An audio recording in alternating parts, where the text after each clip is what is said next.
With the recent gameplay reveal of Mortal Kombat 1 and teasers we've gotten from Ed Boon himself, I thought I'd go ahead and give my thoughts on characters who I think deserve to join the new roster for Mortal Kombat 1. What's up everyone, it's Legend X Ronin, and today I want to discuss my top 5 characters who I think deserve to be on the Mortal Kombat 1 roster.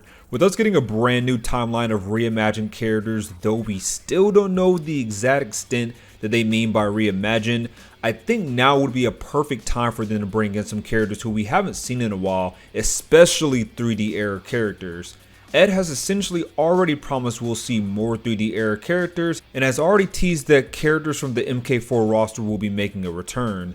Now, while there are several characters who've been missing from the series for a while now, I thought I'd compose this list of characters who I feel had the most potential in the previous timeline of MK9, MKX, and MK11 and were pretty much cheated out of the spotlight in my opinion. So if you all enjoyed this video, please be sure to drop it a like to help support my channel. Let's see if we can get this video at least 100 likes, I'd really appreciate it. And if you're new to my channel, please be sure to check out my other videos and subscribe and hit that notification bell for more Mortal Kombat 1 content. And with all of that out of the way, let's jump right into the list with number 5, Austra. Now, Austra is an interesting character, especially for my list because she's the only one who doesn't actually appear in the previous timeline, but I feel could have played a major role based on the events of the previous timeline, particularly with the story of the Revenant characters.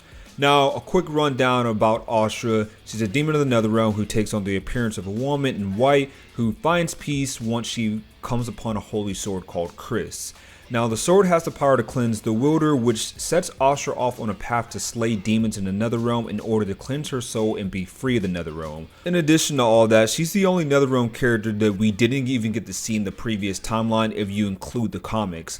I personally felt she could have played a good role in the previous timeline by helping out with the Revenants, but that didn't pan out. I'm hoping that this time around they can do something with this. Since characters are being reimagined, they could give her a new background but make her goal of slaying demons in the Netherrealm have more meaning to the story. Like maybe she's a priestess from Earthrealm who has a family lineage of being a demon slayer with the holy sword Chris being their family heirloom or weapon. I'd be really interested in seeing what kind of role she could play this time around for this timeline, and I strongly think that she's a character who deserves a second chance.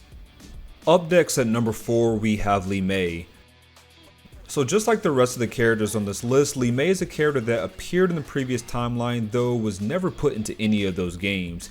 She's a pupil of Bo' Rai Cho just like Liu Kang and other Earthrealm warriors, though that being said, you would think she would have played more of an important role as a character who's a pupil of Bo' Rai Cho in the story, which is why I think she could play a much bigger role this time around in the new era.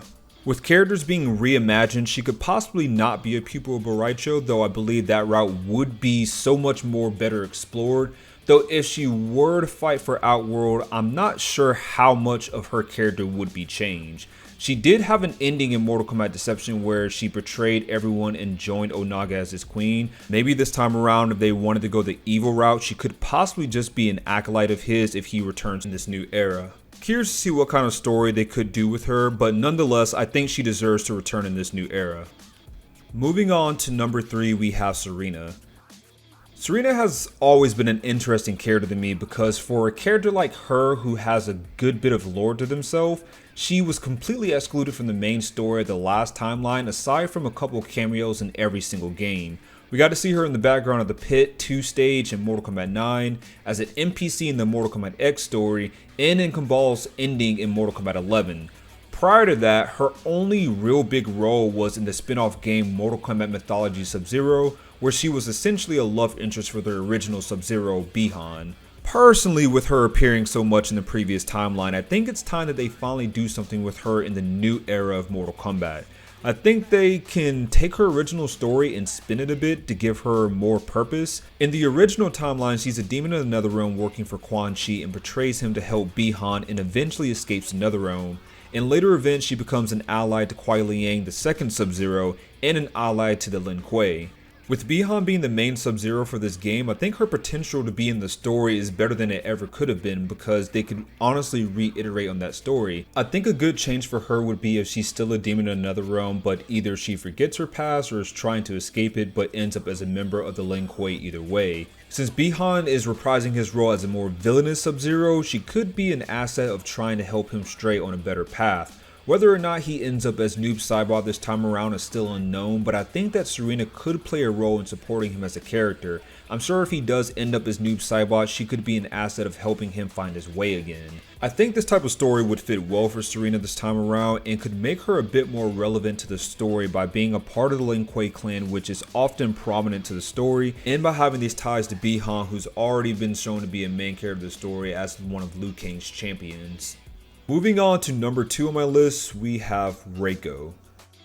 Now, Reiko is another interesting character like Serena and the number 1 on our list who we'll segue into later, but it's because of most of Reiko's story and character development has happened outside of the main games.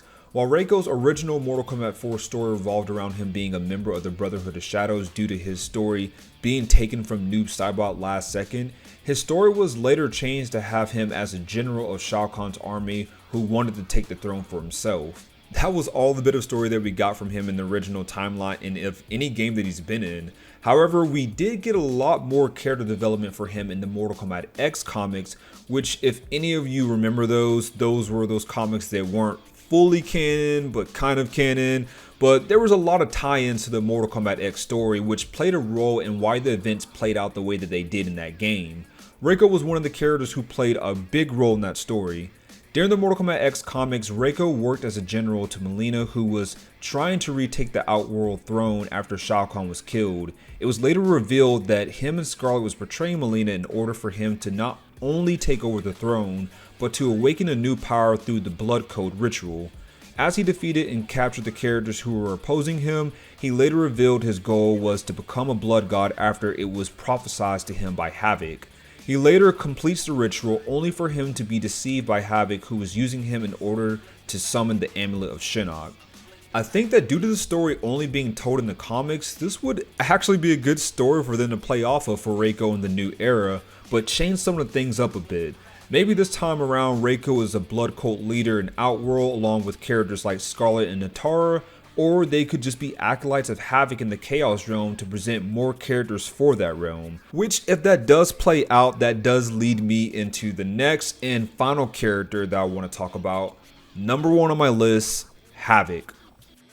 Much like Serena, Havoc was a character that wasn't in the games in the previous timeline, but appeared as a cameo in multiple games and like Reiko played a big role in the Mortal Kombat X comics.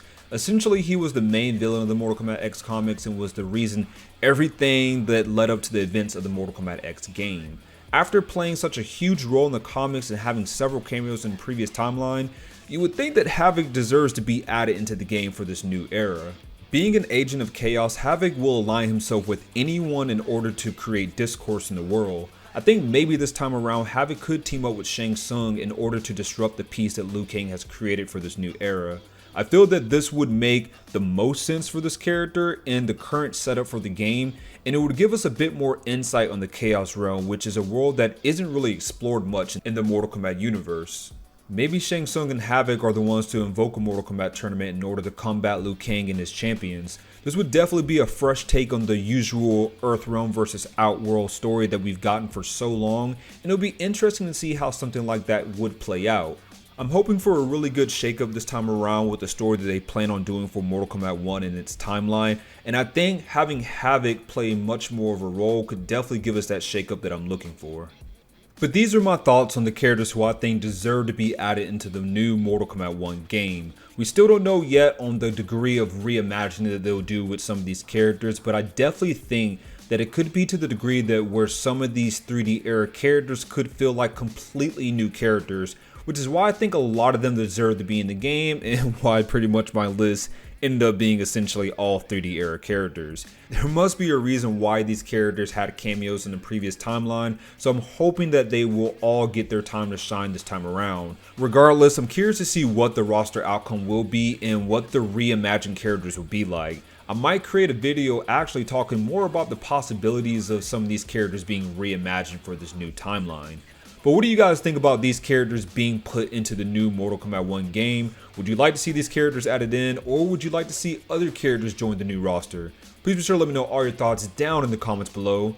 As always, I hope you guys enjoyed this video, and if you did, please be sure to drop a like to help support my channel. Let's see if we can get to that 100 likes goal. I'd really appreciate it. Don't forget to follow me on Twitter at LegendXRonin to keep up with all things that I do with my channel and to join in on the mini discussions that I have there. If you're new to my channel, please be sure to check out my other videos and subscribe and hit that notification bell for more Mortal Kombat 1 content.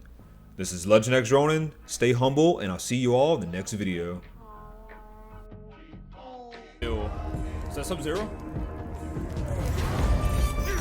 Dead. Okay. Scorpion. Attacking random people? Ooh, like Kung Lao. Well, I don't think that's